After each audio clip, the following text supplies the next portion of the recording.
When I was a young person, I had this dream. It was a big dream. It was a dream about my future.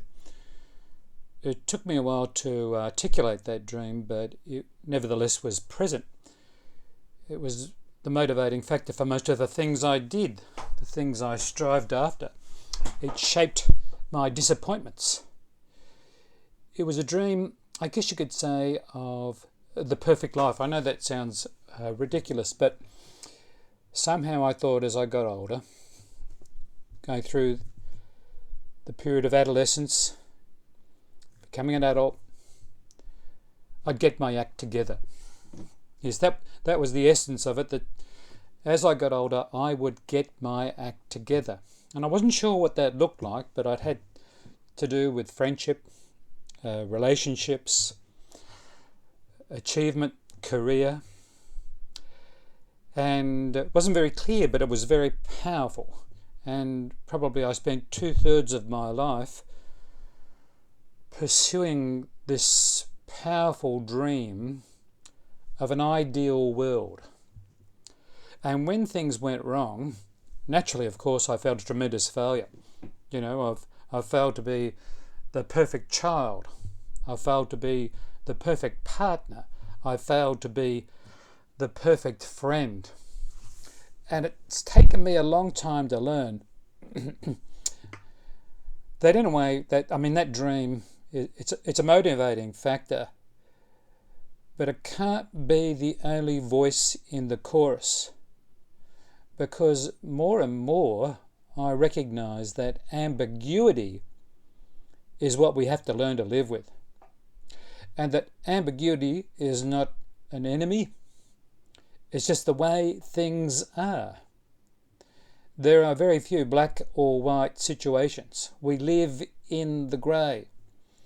Now, I think that's a particularly pertinent issue at the moment, because the whole world is living with ambiguity now.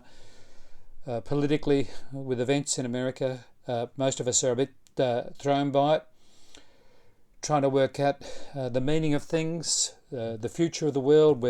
We're grappling with the pandemic, and so the question of ambiguity gnaws away at us.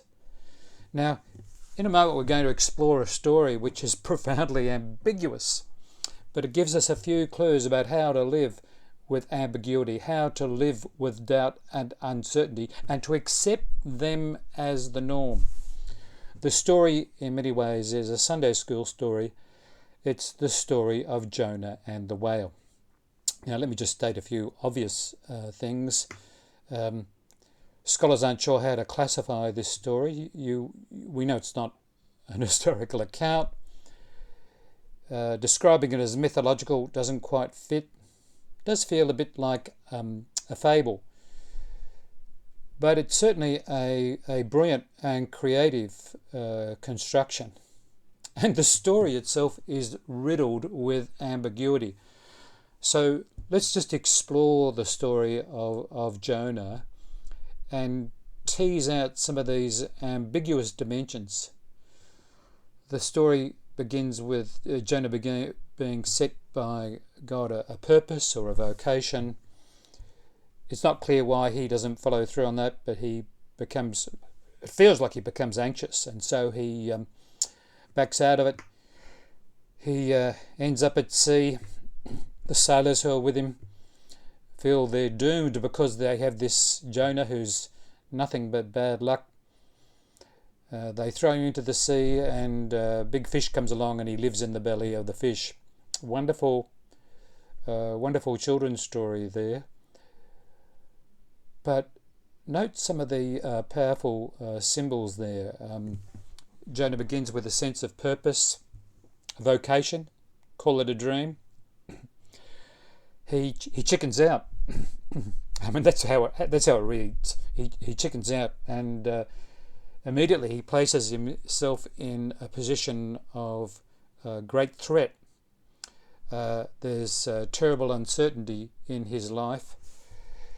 Note the role of God in the story. God intervenes. God makes sure that Jonah is safe. And God also gives Jonah a second chance to complete that original vocation. Now, when you have a close look at the story, it's not as neat as I've presented it. That's the gist of it. So let's pull out some important themes from this story. First of all, Jonah has a vocation. Within the Christian tradition, based upon the fact that we're all created in the image of God, we're all spiritual beings, in the Christian tradition there's very much this theme that each of us has a certain kind of vocation, a certain calling. I don't necessarily mean something with lightning and thunder. It's more, as we get older, discerning what we're really on about. It's about having a sense of identity and purpose, about contributing in the world. So the theme of vocation, I think, clearly threads its way through the story of Jonah. There's humanity. Jonah is human. He's fragile. He's got this vocation, but it's too much. There's anxiety, uncertainty. He retreats. He experiences trauma. And then there are these moments of grace, of divine presence, and the second chance. So I want to take those three themes from the story of Jonah and explore them now. And the three elements are the dream or vocation, our humanity, and the grace of God. If we go back to my teenage years, there's a nightmare. If we go back to my teenage years, there was this sense of a dream. And I think, it's just the passage of time before you're in a position to articulate that sense of dream or the sense of vocation. That dream, that inner aspiration is a driving force, and that in itself is not a bad thing. I think, though, what is unhelpful is culturally, certainly in the West, there's some expectation that once we reach adulthood, once we're 28, we're supposed to have, or 21, we're supposed to have our act together. We're adults now and we become mature. And I suspect, basically, on the basis of personal experience and professional observations, we really don't begin to discern the deep stuff until we're in our 40s and 50s. In other words, we go through a whole range of experiences like Jonah, disasters to do with the relationships, work, health, you name it. And it's a bit like we lose sight of the dream, we lose sight of that vocation. Perhaps it's because we, like Jonah, we are fearful. Perhaps we aren't clear about what the nature of that vocation is, and we back off, and we have experiences a bit like being cast into the sea, being devoured by a monster from the deep. Strangely, in the story of Jonah, what appears as the sea monster is a gesture of grace. But at this stage, the key thing is that it's human to dream. It's human to have this deeper aspiration. In Karl Rahner's theology, the great Catholic theologian, God works from the inside out. So that sense, that inner sense of dream, that aspiration is a movement of the Spirit, drawing us from out of ourselves into the world. But it takes a long time. And in many ways, we have to give ourselves some grace to discern what that sense of vocation is. And it will involve, catastrophes and failures and experiences in the deep and threat and failure. But eventually, as we get older, and we wisely choose to be with constructive and healthy communities, with people that we respect, we begin to articulate in an adult way what that sense of purpose is. And in the process, we have a reappraisal of our humanity. We start to see ourselves differently. No longer do we feel compelled by the toxic affect or the toxic desire for perfection. We know there is no perfection.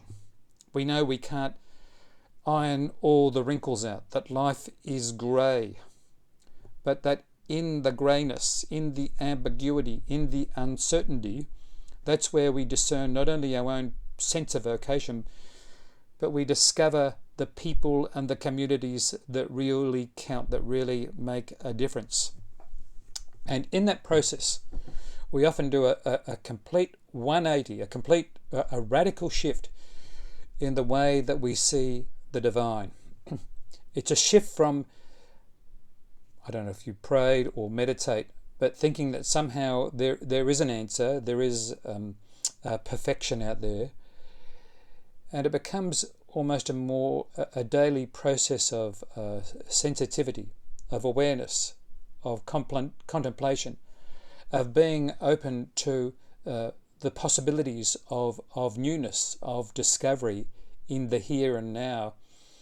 And it's in the midst of ambiguity, in the midst of failure or uncertainty and complexity, that the moments of grace, the moments of new beginnings, of a second chance, begin to emerge. As a concluding reflection, and it's something that I think fits well onto the story of Jonah, is just a brief reference to the Gospel of John. John's quite different from the other three Gospels.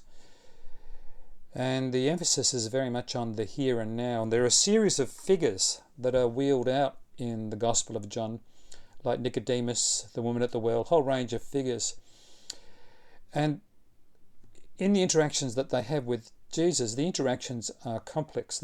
In many ways, these are early theological debates. And the ambiguity of life is present there.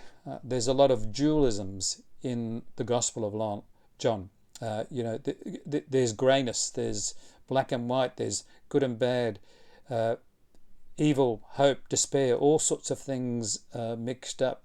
And in these ambiguous interactions, these characters stumble upon the new, that they discern in their relationship with this Jesus, not simplistic answers, but somehow the possibility of a new beginning, an encounter with grace that gives a new perspective, a new sense of self.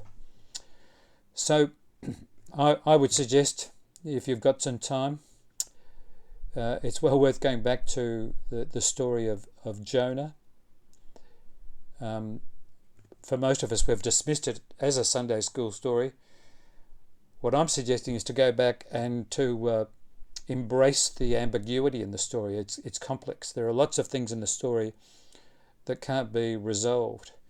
There's humanity. There's a real kind of humanity. There's frailty. There's uncertainty. There's disaster, and there's hope. And threading its way through the story is this element of grace, that in the midst of the ambiguity, in the midst of the searching, there aren't simple answers, but there are moments of grace that allow for, in the case of Jonah, for Jonah to reclaim a more mature and sophisticated sense of his own vocation, and to make a significant contribution, not in the way that he first expected, but in a more mature and powerful way. So in many ways, I think Jonah is a wonderful story. It's a very human story, and there are some very powerful elements of grace that I think give us a skerrick of hope in the complex and ambiguous world that we now found ourselves in. In the name of God, Creator, Redeemer and Sustainer. Amen.